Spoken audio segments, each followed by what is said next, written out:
It's called fashionably late fuckface.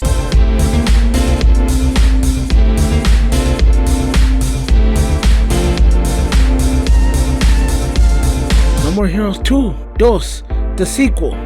Y'all know in the last No More Heroes videos I kept telling you guys, this is the better of the two, and for most part it's true. Like, replaying it, thank God for the Switch port, it has opened my eyes to how well unique the game was. My guy Travis is the realest nigga in gaming. He legit told a man, You gonna fight me with all your hoes? he brought his hoes to the battlefield. If that wasn't the realest shit I heard in the video games, I don't know what is. Like, that is some real shit. But the game had a couple of flaws that we're pretty much gonna go over that made me even say, they obviously kind of put more effort into the gameplay of this one than the story. So, don't get me wrong, the gameplay is fucking fire, and the actual story is great, but it feels like it's missing something. What made the first game so unique and out there.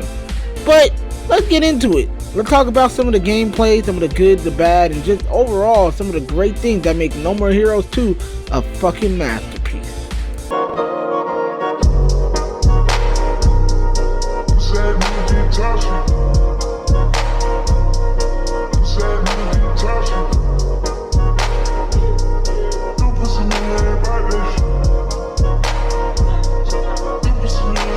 Gameplay wise, this game is a massive improvement from the first one. Marvelous really saw what was wrong with the first game and improved on it a lot. And trust me, there was tons of things wrong with the first one. Combat moves a lot smoother and a lot quicker. It has a lot more variety. While having your standard heavy hit and quick attack, you are also not too inclined to use motion controls, except for finisher, which is kind of a given. But you can also turn the motion controls off, but I kept them on.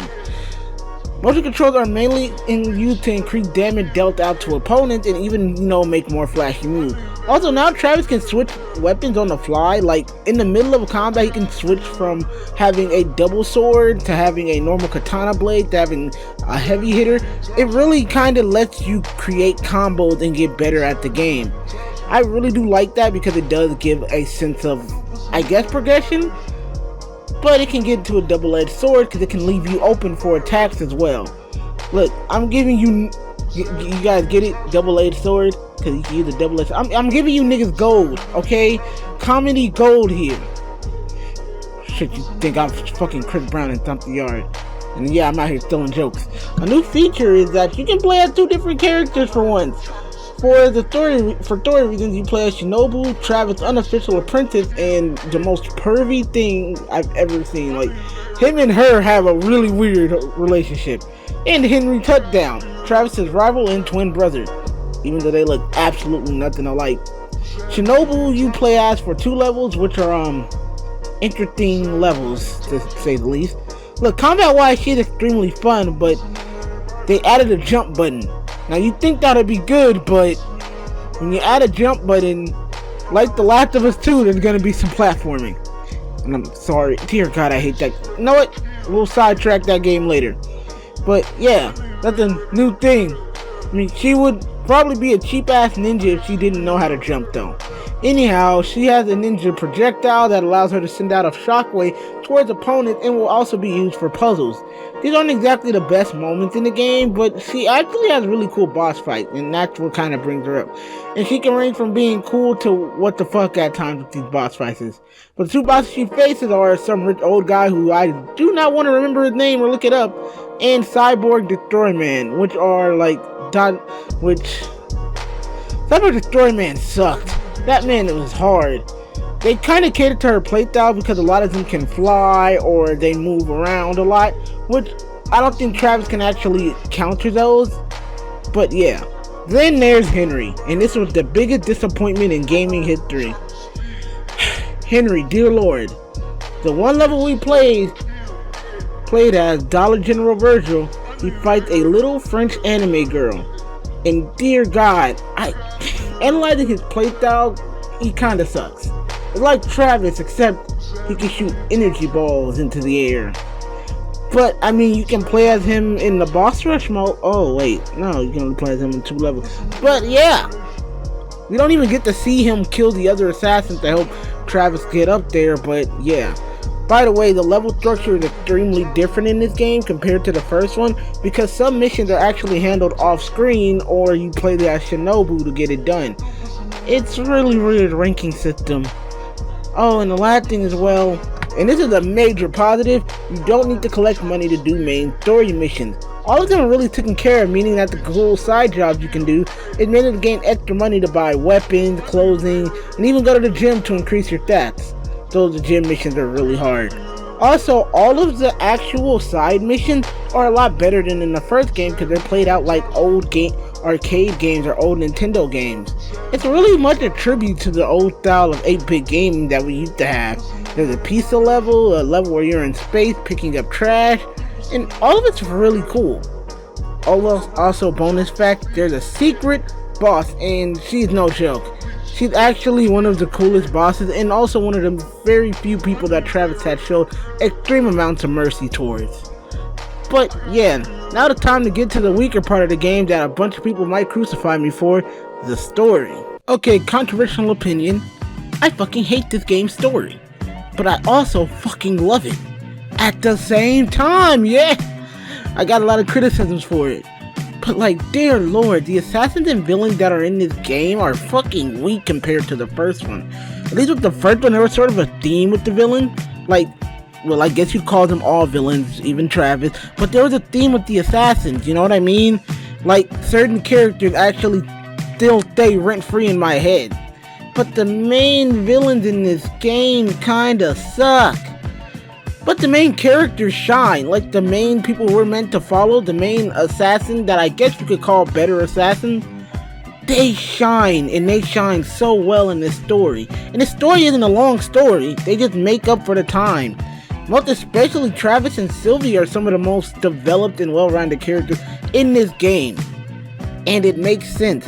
Even Shinobu and Henry have really great backstories added to them. And there's only 4 main cast of characters that you follow throughout this game, which is really cool. So let me just get the setup.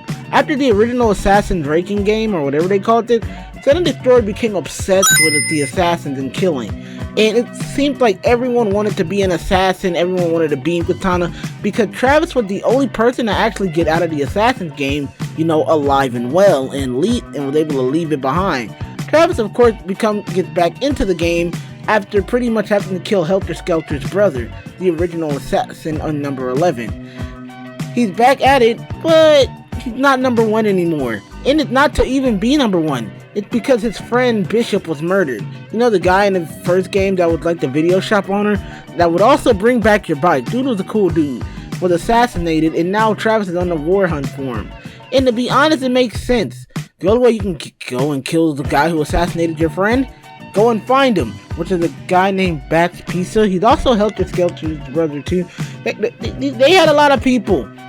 But yeah, after killing Helter Skelter's brother, he now goes on the rampage yet again. But the ranking system kind of works weird because he started off at 100. Well, not even 100. I think it was 50. I could be wrong. Don't leave me alone. Write in the comments down below. Travis goes through pretty much most of them, even killing like a lot of them in one quick succession. It's really weird. I didn't like the structure on how they handled that. But yeah, it kind of makes sense. But let me tell you why I hate this game's story. These are some of the most boring and useless assassins in the whole franchise, and I think I've already said that in the beginning. But they just make the whole experience just feel weird. I can only remember like 5 of them off the top of my head, and one is the secret boss. The only interesting one is the one that was like a football mecha. The toxic girl that kind of like if you touch her, she's crazy with poison. The samurai who's kind of like an honorable assassin. Travis didn't even want to kill him. It was Sylvia that murdered him. The astronaut because he felt generally bad. There was also Alice and another girl that was essentially a gothic Lolita girl. I can't even remember her name, that's how... But the rest of them sucked. The rest of these mofos are either boring as hell or had just not worth talking about. They didn't represent a theme like the first one. But Jesus Christ, I hated the first boss and second boss of this game because they were awful creations. Travis again had the best character development, and you see this. This man is done with the fucked up ranking. He doesn't even want to kill at some point. And he hates that they don't see them as people, they just see them as pawns. They see them as entertainment. That's what the UA sees these assassins as. And Travis is starting to notice this. There's even one point where he tells Sylvia when he gets done, he turns down the UAA. And it makes sense. He's an assassin, but at the same time, he knows that he's a human. And most of these people are human. They just want to fuck up and kill people just for our entertainment, which is sort of a commentary on a lot of things. I don't want to go super deep into it because I did last video, but go look at my first one and you kind of get it.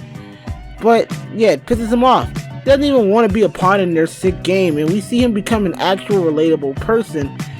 Even Sylvia is starting to notice this. She starts to see that Travis, while he's passionate about killing, he's also someone that's not exactly like the rest of these assassins.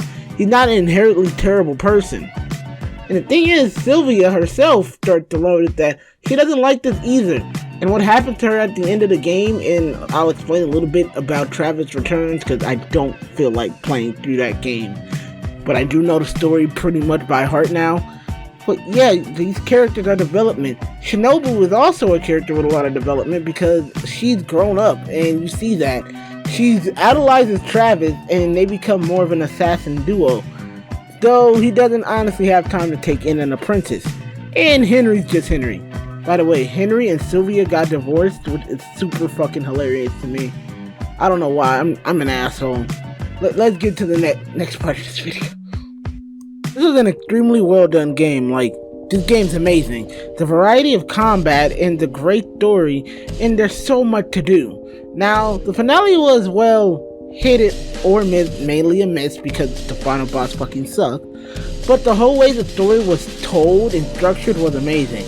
I know I just went on a whole rant about it, but how they tell the story and the bits and pieces and how it flows is done amazingly. It's told through, well, here, let me put it this way. The villains are introduced to us by a mysterious woman in a peep show. If you recognize the voice, you know it's Sylvia who has fallen on hard times. This is extremely amazing because the whole time you're trying to unravel the mystery of why she's there and how she got into this position.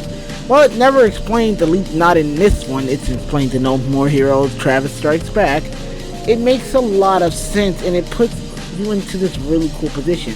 They handle this amazing, and seeing Travis go from a bloodthirsty maniac to just an assassin who doesn't even really want to just flat out murder people for no reason is amazing storytelling. Honestly, I could see how this could be the end of Travis' story, but No More Heroes 3 is happening and I'm fucking excited. And I can't wait for No More Heroes to improve and how the series is gonna be. And no, my nigga, we ain't not doing Travis Strikes Again. While it has an amazing story, the story is told in weird and confusing ways, there's no actual cutscenes, and most of all, the game is extremely long and hard to get through. Get it? See, y'all don't get my jokes, and I don't like it. But, yeah, well, this is the first series of games that I actually completed with this style of video. And it was a great way to kick off the year. Plus, these being limited to a month, I can make a lot more content and it's a lot more manageable. Plus, I already have the next few games and months planned out, so yeah, I'll see you guys next time. Don't forget to check out my Twitch channel. I'll be streaming there every weekend now because the voluntary prison I call college. Yeah, I'm back in that.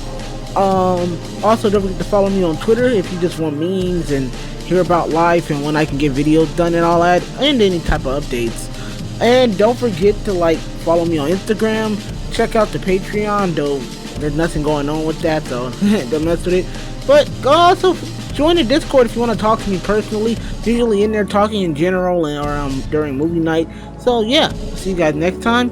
Let your heart be your guiding key. And always remember this lesson. Fight for what you believe in, even if you're the only one that fought for it. And I'm sorry I stuttered and messed up so much in this video. I am extremely tired. It is 11:01 and I should be taking my fat ass to bed. Good night.